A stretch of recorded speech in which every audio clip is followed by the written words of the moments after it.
교수님에게 들은 기묘한 이야기가 있어. 일단 그 교수님에게 이야기를 들었던 상황에 대해 이야기해줄게. 교수님은 중국어학과 교수님이셔. 그런데 단순히 중국어만 하시는 게 아니라 중국의 문화나 지역 역사 같은 것도 굉장히 해박하셔. 지금은 나이가 많으시지만 젊었을 때는 직접 중국 이곳저곳을 돌아다니기도 했대. 이건 지금으로부터 몇십 년 전, 그러니까 교수님이 아직 젊었을 적의 이야기야. 지금은 중국 여행을 하는 게 쉽지만 92년 한중 수교 이전에는 쉬운 일이 아니었어. 중국은 공산주의 국가였고 실제로 종북주의자들이 중국을 루트로 북한에 가거나 주체 사상을 배워오는 경우가 왕왕 있었던 모양이야. 그래서 과거에는 중국을 방문하려면 굉장히 복잡한 절차를 거쳐야 했고 비용도 장난이 아니게 많이 들었어. 그래서 교수님은 자신과 뜻이 맞는 친구 2명과 함께 조금 편법을 준비했어. 한국에서 중국으로 가는 게 아니라 한국, 동남아, 중국 순으로 가는 루트를 타는 거였지. 오해할 사람이 있을까 싶어서 미리 말하는 거야. 우리 교수님이 중국을 여행하고자 했던 것은 순수하게 학자로서의 열의 때문이었어. 당시 중국은 미지의 세계나 다름없었고 대학생들이나 학자들도 진짜 몇십 년 전에 나오는 교재로 공부하고 있었대. 그러다 보니 중국 문화 연구는 상당히 열악할 수밖에 없었고 그래서 중국 여행을 계획한 거지 무슨 불순한 의도가 있었던 건 아니야. 그런데 문제가 생긴 게 처음에는 한국, 동남아, 중국 순으로 가려고 했는데 동남아의 어느 나라에서 입국 심사가 탈락한 거야. 당시 한국은 못 사는 나라였고 그 때문에 불법 취업 문제가 심했나 봐. 그래서 교수님은 다시 일본을 거쳐가는 루트를 세워. 잘은 모르지만 일본에서 동남아로 가는 건 수월했나 봐. 교수님과 친구분들은 그 말만 믿고 일본으로 갔대. 그런데 거기서도 입국 심사 탈락. 그래서 망했다며 실망하고 있는데 제일동포 한 분이 자신과 함께 가지 않겠느냐고 제안을 했대. 그분은 일본과 동남아를 오가면서 보따리 장사 비슷한 걸 했는데 그쪽 관리들이 엄청 썩어 있어서 적당히 뇌물 좀 찔러주면 장사꾼들 3-4명쯤은 눈 감아준다는 거야. 그 말에 혹한 교수님과 친구분들은 단방에 오케이 하면서 따라갔대. 사실 그것 말고는 방법이 없었고 말이야. 다행히 방법이 통해서 동남아까지는 무사히 도착을 했어. 그런데 당시 무슨 일이 있어서 중국 입국이 또 힘들어졌나 봐. 그런데 여기까지 와서 다시 돌아갈 수는 없잖아.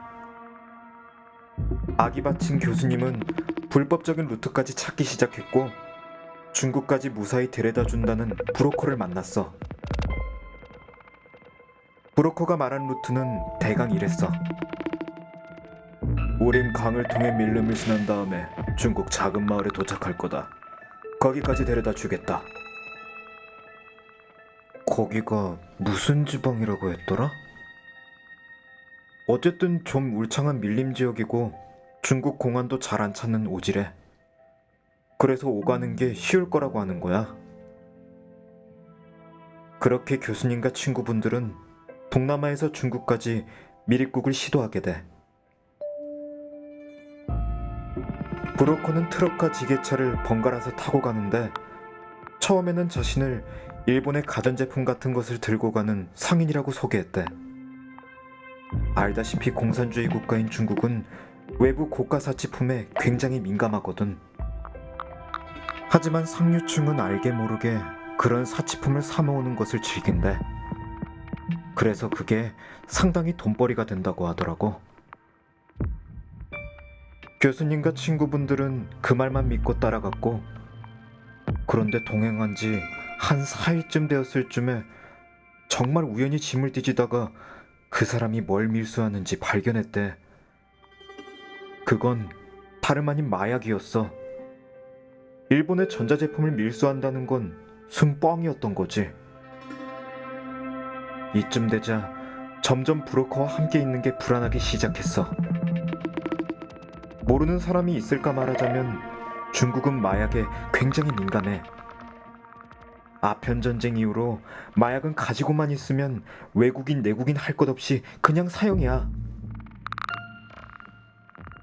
이쯤 되자 교수님과 친구분들은 슬슬 불안해지기 시작했어.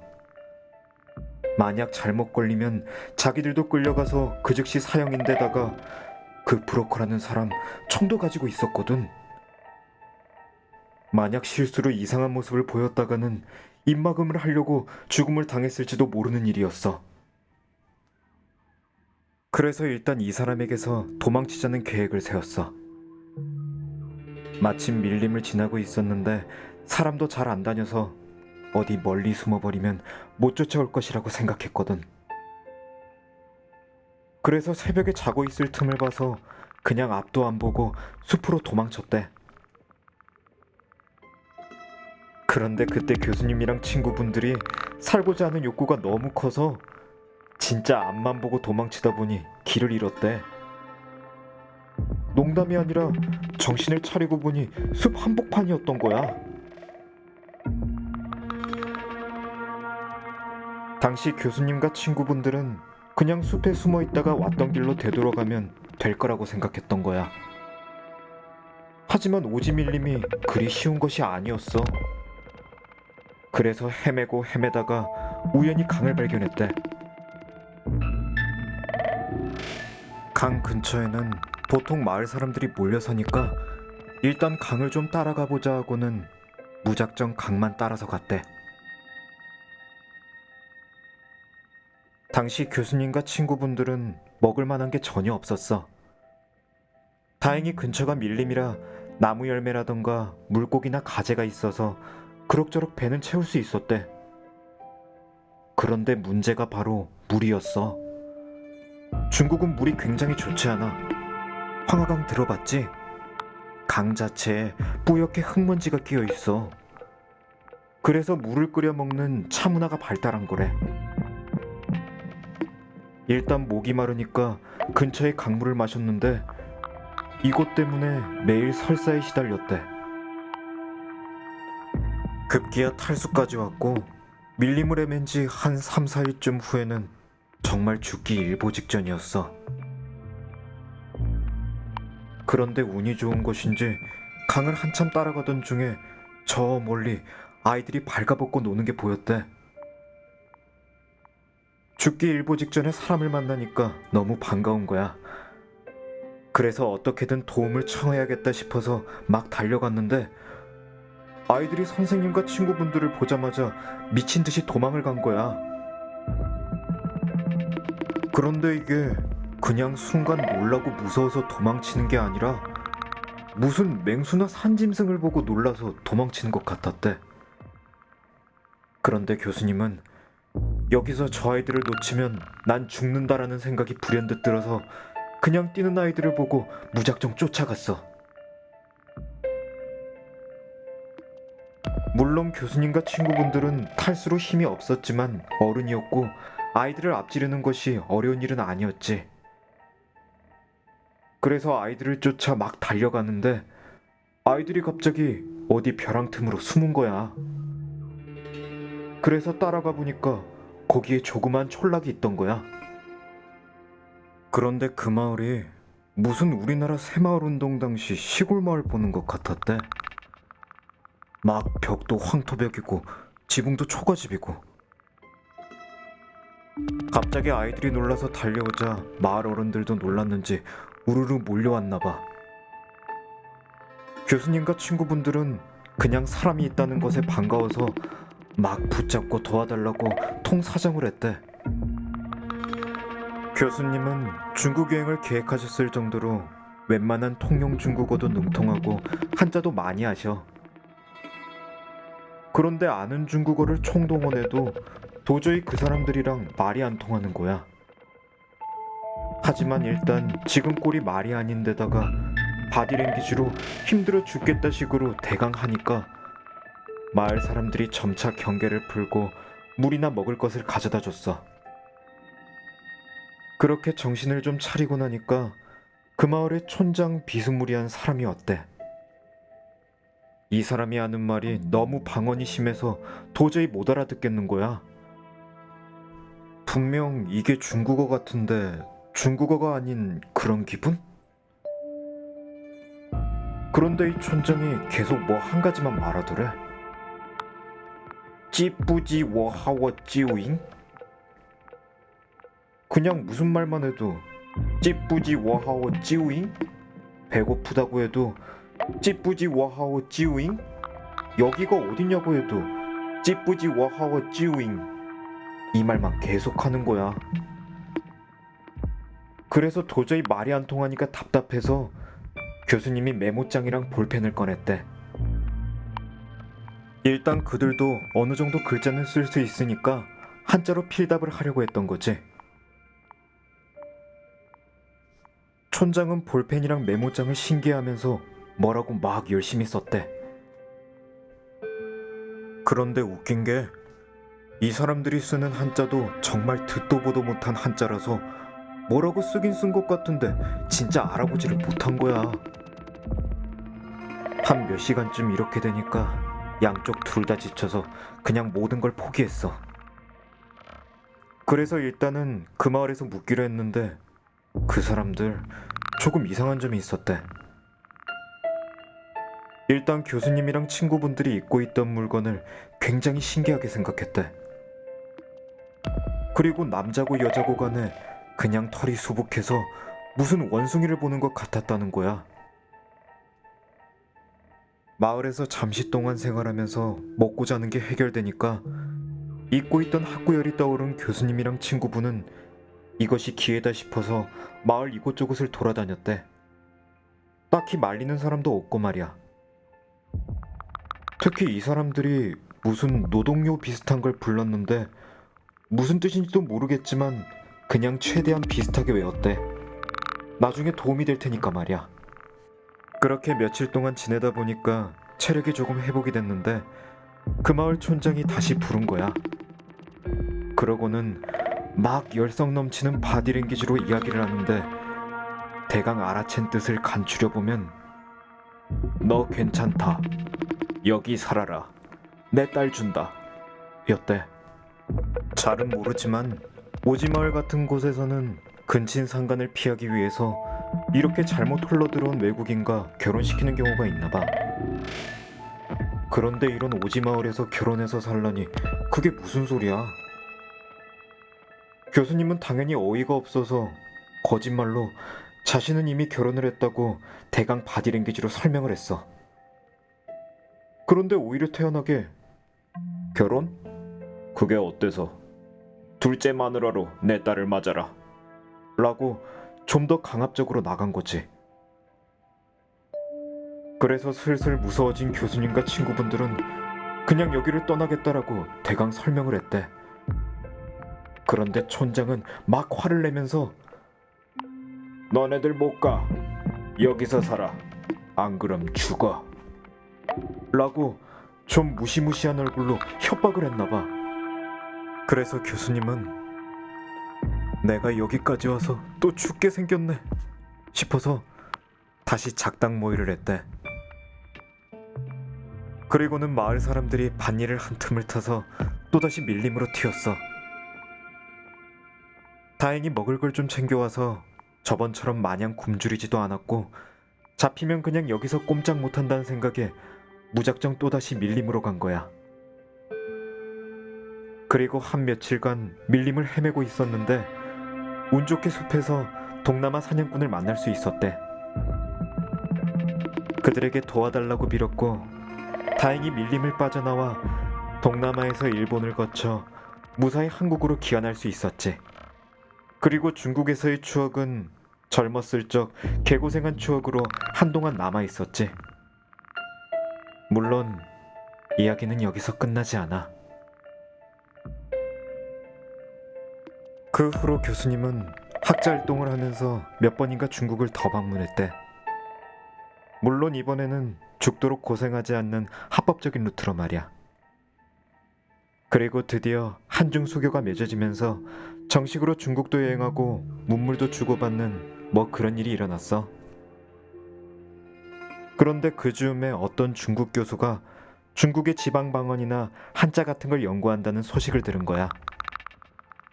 그래서 좋은 자료 같은 걸 찾는다는 이야기가 있었어. 교수님은 마침 그때 메모장에 써놓은 한자나 자신이 들은 문화 같은 이야기를 하면 좋아하겠다 하고 연구회장에서 직접 만나서 이야기를 했어. 물론 그 교수는 굉장히 흥미로워했고 말이야. 그런데 그 중국 교수도 메모장에 써있는 한자를 도저히 모르겠다는 거야. 그래서 다른 교수에게 자문을 구하기 시작했어. 그중 한 교수가 주의 깊게 그 글을 읽어보더니 이것을 어디서 났느냐고 물어봤어. 교수님은 내가 젊었을 적에 이래저래 해서 고생해서 마을 들어갔더니 그랬습니다 하고 그냥 쿨하게 이야기했대. 그런데 중국 교수의 말로는 이건 그냥 소수민족 한자가 아니라는 거야. 이 한자는 지금은 사멸한 진나라 시대 때 통용되던 고대 한자라는 거지. 그리고 번역해본 바에 의하면 메모장에는 진나라 한자로 빼곡하게 진시황은 죽었습니까? 만리장성은 얼마나 쌓았습니까? 라고 쓰여져 있었대. 이 사실이 알려지면서 학자들은 한번 발칵 뒤집혔는데 중국에는 전설처럼 모인의 설화가 전해 내려온대.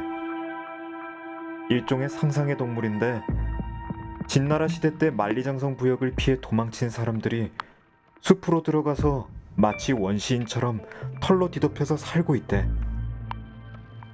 그들은 자손대대로 숨어 살면서 아직도 진나라 시대 때라고 믿고 있다는 거야. 그리고 아직도 만리장성을 쌓고 있고 자신들도 발각되면 그 부역을 해야 한다고 생각하고 있대. 진나라가 망한 뒤에 무려 몇천 년간 말이야. 그 후에 교수님은 다시 문화 연구를 위해 중국을 다니다가 어디 만주 지방 쪽을 들르셨대. 그런데 거기서 만주어랑 중국어가 굉장히 유창한 할머니 한 분을 만났나 봐.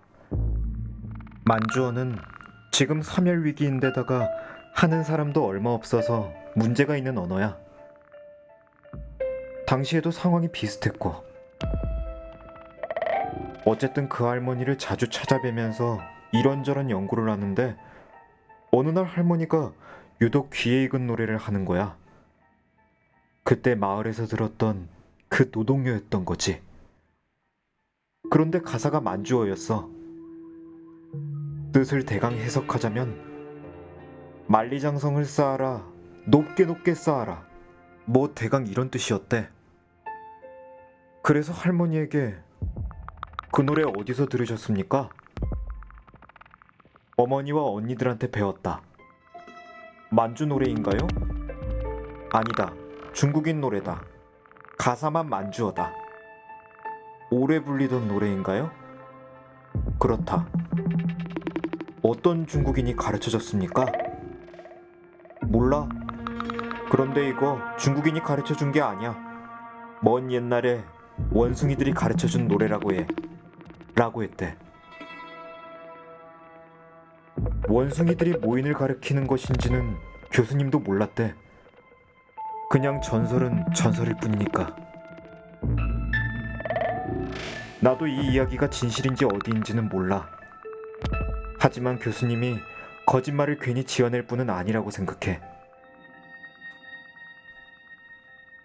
일단 얘기는 여기까지가 끝이야. 이 글을 막 믿어달라고 주장하진 않겠어. 하지만 한 번쯤 생각해봐. 아직도 드넓은 중국 대륙 어딘가에는 지금도 진시황이 살아있고 만리장성을 쌓고 있는 중이라고 믿는 사람들이 살고 있을지 몰라. 그들에게 있어 만리장성 노역은 몇천 년간 이어지고 있겠지. 어쩌면 앞으로도 계속해서 말이야.